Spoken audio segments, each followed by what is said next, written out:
Assalamualaikum warahmatullahi wabarakatuh. Baik, pada video kali ini kita akan meneruskan materi sebelumnya. Jadi setelah di materi sebelumnya kita mengaktifkan SSL ya dengan ditandai fitur gembok ketika kita membuka blog kita, maka sekarang kita akan mempelajari bagaimana menyeting instalasi WordPress kita. Baik, untuk menyeting blog kita harus memasuki dashboard ya, dashboard dari blog kita. Caranya ketik nama blog kita, kemudian diakhiri tambahkan wp strip admin ya, jangan lupa. Nanti akan muncul pertanyaan memasukkan username.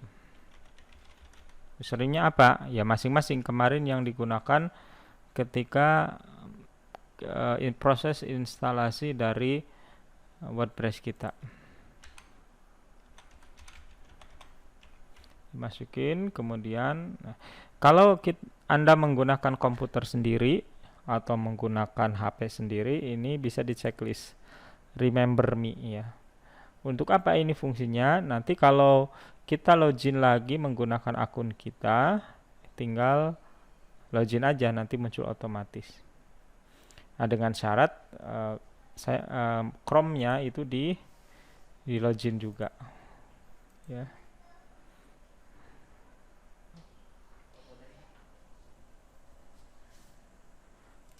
Nah, baik, ini sudah masuk ya. Sudah masuk ke dashboard ya, ini dashboard ya. Disinilah proses pengaturan dapat kita lakukan ya terhadap semua hal yang berkaitan dengan blog kita ya. Ini baik, pengaturan kita mulai dari setting ya, setting general. Di sini kita bisa mengatur hal-hal yang terkait dengan blog kita. Ya, pertama site title. Ya, apa itu site title? Nih kita lihat. Kita buka ya blog punya saya. Site title itu adalah ini ya, judul blog kita. Jadi tulisan ini bisa diganti ya. Misalnya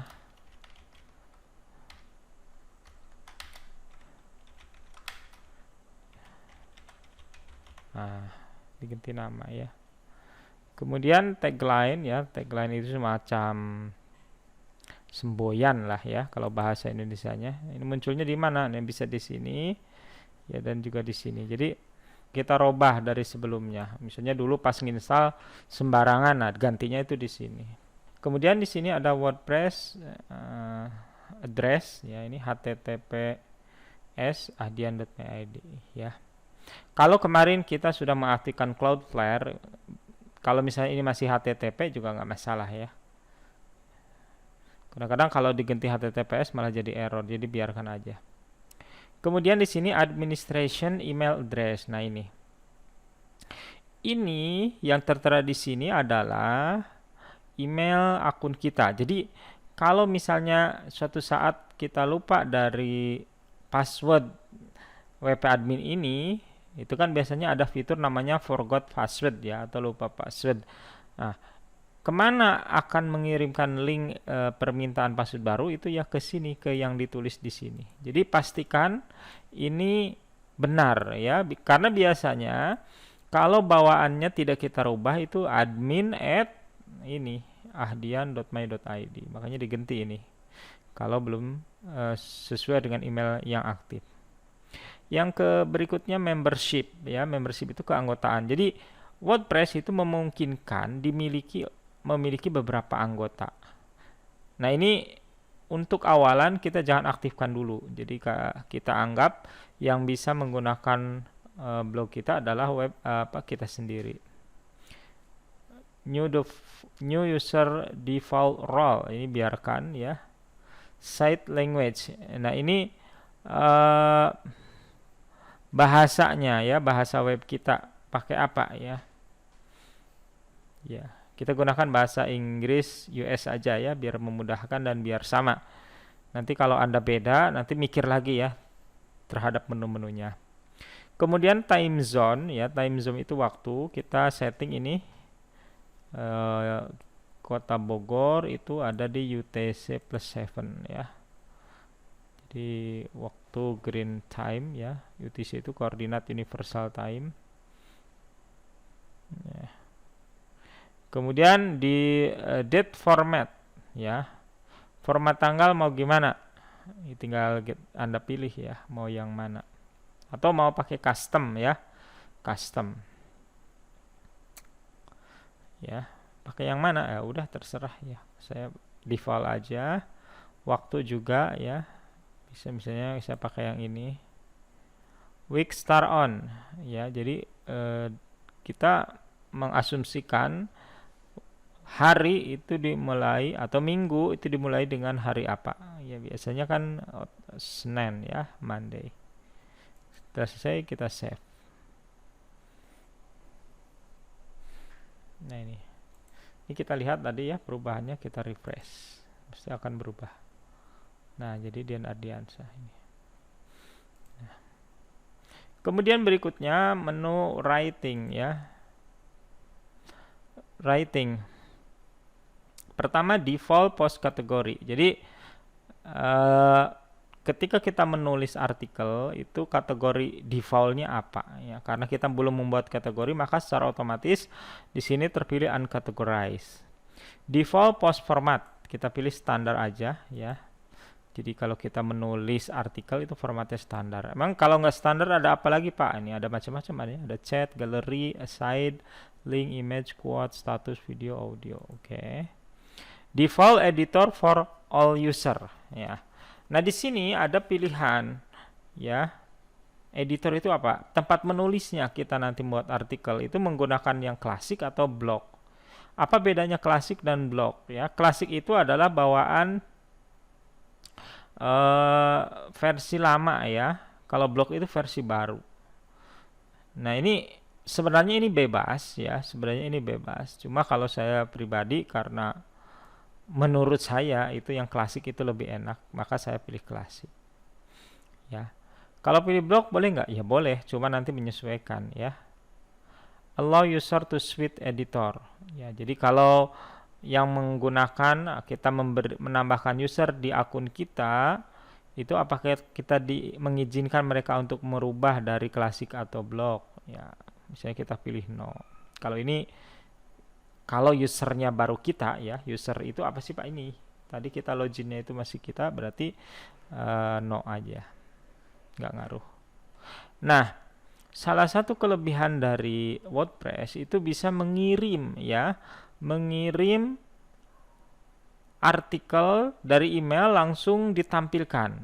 Nah ini kalau mau diaktifkan itu di sini, ya. Ini karena belum kita praktekkan maka kita kosongkan dulu. Yang update service ini ping ya. Ping itu maksudnya apa sih Pak? Jadi kalau kita membuat artikel kemudian kita publish, maka artikel kita akan langsung dipublikasikan ya. Dipublikasikan. Nah, sementara ya, seperti ini dulu ya, kita save change. Yang berikutnya masuk ke reading. Ya. Reading. Yang pertama, your home page display. Nah, ini ada ini ya, kita tutup dulu ini biar nggak muncul terus. SSL activate, kita close dulu ya. Jadi homepage itu apa Pak? Homepage itu tampilan ketika kita membuka blog kita. Misalnya kita membuka ini adalah tampilan homepage. Apa yang muncul di sini? Yang muncul di sini kita bisa menentukan. Yang pertama, your latest post, artinya tulisan terakhir. Ya, jadi artikel yang terakhir kita tulis dia akan muncul di sini. Yang kedua, a static page. Jadi halaman statis. Jadi kita bisa langsung mengarahkan ketika orang membuka blog kita kemana gitu ya. Nah, di sini belum muncul karena apa? Karena kita belum membuat artikel. Maka sementara kita pilih your latest post. Kemudian blog post show at most, ya, tulisan yang muncul di depan itu paling banyak berapa? Ini kita setting, biarkan aja defaultnya 10-10. Nanti ini bisa kita sesuaikan ya dengan desain blog dan lain sebagainya. For each post in feed include, ya, feed itu apa sih? Feed itu umpan, ya umpan. Maksudnya umpan gimana Pak? Jadi dengan teknologi feed, ya, feed reader misalnya, nanti blog kita itu bisa tampil di tempat lain dengan menarik artikelnya. Ini biarkan dulu full text, ya. Kemudian search engine visibility. Nah, maksudnya apa ini? Apakah blog kita ingin dikenali search engine atau tidak gitu? Maksudnya gimana, Pak? Jadi ada orang-orang tertentu yang ingin webnya itu rahasia gitu. Biar mesin pencari Google, Yahoo dan lain sebagainya tidak mengenali web kita. Maka ini di checklist. Nah, karena kita niatnya ingin berbagi ke orang ketika membuat artikel orang lain biar menemukannya di internet, maka ini jangan sekali-kali di checklist. Jadi biarkan seperti ini. Kemudian save change. Yang berikutnya itu discussion. Diskusi, ya. Diskusi ini terkait dengan bagaimana orang bisa berkomentar di web kita, di blog kita, ya.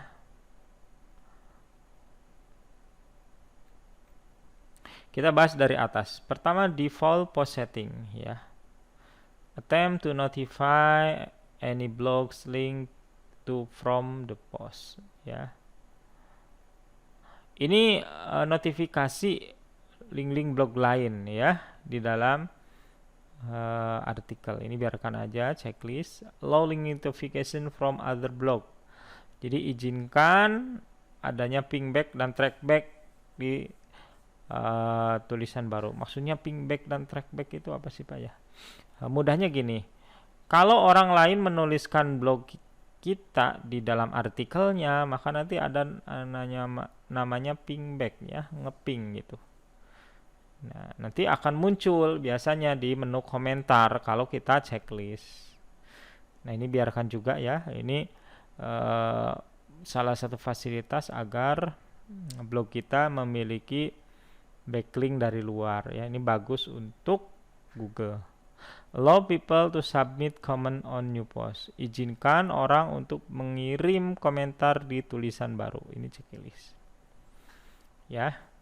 Yang berikutnya other comment setting, ya. Comment author must fill out name and email. Jadi orang yang mengisi komentar harus ngisi nama dan emailnya. Kita checklist, ya, jangan sampai ini nggak di checklist. Yang berikutnya pengguna harus mendaftar dan login untuk komentar. Ini jangan di checklist.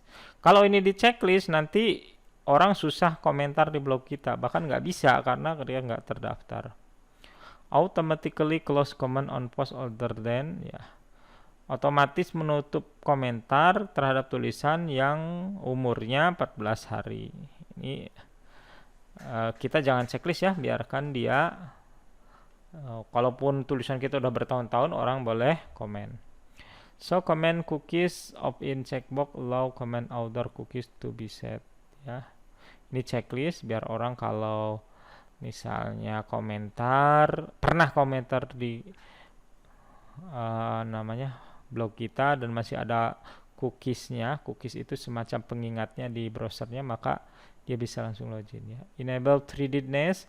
Ini di checklist, ya. Jadi ini untuk komentar bertingkat 5 level. Jadi misalnya ada komentar di replay sampai 5 tingkat. Break comment into page width. Nah, ini kalau komentar kita misalnya ada artikel yang komentarnya ribuan, maka bisa dipotong per 50 dan sebagainya. Ini juga tidak perlu kita rubah. Email me whenever, ya. Jadi ini email kita ya, maksudnya kasih tahu ke email kita apabila ada seseorang yang menulis komentar, ada komentar yang ditahan. Ini checklist dua-duanya. Before a comment appears, sebelum komentar muncul. Gimana? Komentar harus disetujui manual. Ini janganlah biarkan otomatis. Kalau ini di checklist boleh, boleh, cuma nanti jadi pekerjaannya. Tiap ada komentar kita baca dulu, baru di approve. Biarkan muncul aja. Kalau mau juga boleh. Comment author must have proof comment. Jadi penulis komentar itu kalau ada tulisannya yang pernah kita setujui, maka dia akan langsung muncul. Kemudian comment moderation ya. Kadang-kadang ya namanya komentar itu orang banyak yang isinya aneh-aneh. Ya makanya ini ada moderation nih. Hold comment that contain ya. Kalau ada seorang yang komentar dan memiliki dua link atau lebih, maka langsung di moderasi ya. Moderasi itu nggak langsung tampil. Ya. Kemudian di sini comment block list ya. Kita bisa mengeblok komen-komen yang mengandung kata-kata sara ya, misalnya kata-kata jelek misalnya ya. Di sini bisa dituliskan. Nanti kalau ada orang komentar misalnya ya. Misalnya gini. Kalau ada komentar pakai kata ini apa anjing, maka itu nanti langsung di blocklist, tidak tampil ya. Dan biasanya di sini adalah kata-kata jelek yang bisa kita masukkan ya, tinggal ditulis aja di sini ya. Kemudian avatar ya. Avatar itu semacam penanda ya. Ya. Bagaimana kalau orang komentar, dia akan muncul avatarnya ya, semacam profil picture-nya lah kayak gini nih. Ya ditampilkan enggak di sini? Ada pilihan ya. Kalau show avatar nanti muncul kayak gini. Ya, kalau dihilangkan itu hilang. Kemudian maksimum rating ya. Beberapa blog mungkin menggunakan sistem rating ya. Rating itu ada G itu seperti general ya, cocok untuk semua audiens. Ada PG parental guide. Ada R ya. Ini untuk orang yang di atas 17 tahun. X ya, misalnya untuk gambar apa web-web yang berisi hal-hal yang apa namanya X ya, berbaik. Nah, kita pilih di J general ya. Kemudian default avatar. Default avatar itu kalau seseorang tidak memiliki avatar kemudian dia komen mau muncul gambar apa ya. Kalau ini kan ada avatarnya, dia muncul seperti ini. Nah, kalau ini tidak memiliki avatar, nanti munculnya seperti apa? Dipilih aja. Saya misalnya pilih mystery person, nanti gini gambarnya. Ini di save ya. Tuh sampai diskusi ya. Baik, selanjutnya masuk ke menu media. Ya. Untuk media ini tidak perlu ada yang dirubah ya. Ini thumbnail size sudah biarkan sesuai defaultnya. Berikutnya ada permalink ya. Permalink itu apa sih Pak? Permalink itu singkatan dari permanent link. Untuk apa? Ya kayak gini. Kalau kita menulis sebuah artikel, itu link di atasnya seperti apa? Ya. Contoh, ini kita menggunakan day and name kayak gini. Jadi kalau ada tulisan judulnya Hello World, maka di sininya nanti nama blog kita garis miring tahun, garis miring bulan, garis miring tanggal, garis miring judul. Ya. Terus yang bagus yang mana? Ya, biasanya yang paling bagus itu yang post name. Kita pilih yang post name aja. Ya. Post name ini bisa kita hilangkan tanda garis miringnya. Ya. Kemudian save. Ya. Di contoh ya. Tadinya kan kayak gini. ada tahun, ada tanggalnya ya. Kita refresh. Tuh, jadi oops, that page can't be found karena kita rubah tadi permalingnya. Terus gimana Pak? Kita klik aja coba. Nah, sekarang jadi nama blog garis miring judul. Nah, karena kenapa? Kita rubah ke custom tadi. Ya. Ya, yang lainnya yang ini biarkan kosong ya. Kemudian ada privacy. Privacy isinya apa sih? Kita lihat. Ya. Jadi di dalam apa namanya? Sebuah web blog ya, blog itu bagusnya ada privacy policy ya. Jadi yang menyatakan bahwa ya bagaimana nih contohnya di sini ya. Bisa kita munculkan ya. Misalnya di sini ya. Who we are. Nah, ya. Biasanya sih yang bawaannya itu bisa kita rubah ya. Jadi kalau nanti misalnya web kita sudah besar, apalagi dimonetize ya, dipasangi Google AdSense, maka ini wajib ada. Dan sementara kita tidak rubah-rubah dulu ya. Sebenarnya sampai permaling ini ya. Kemudian ini yang Cloudflare sama SSL tambahan karena kemarin kita menginstal dua plugin tersebut ya. Apa perlu dirubah? Nggak usah ya. Kita nggak usah. Yang ini Cloudflare-nya.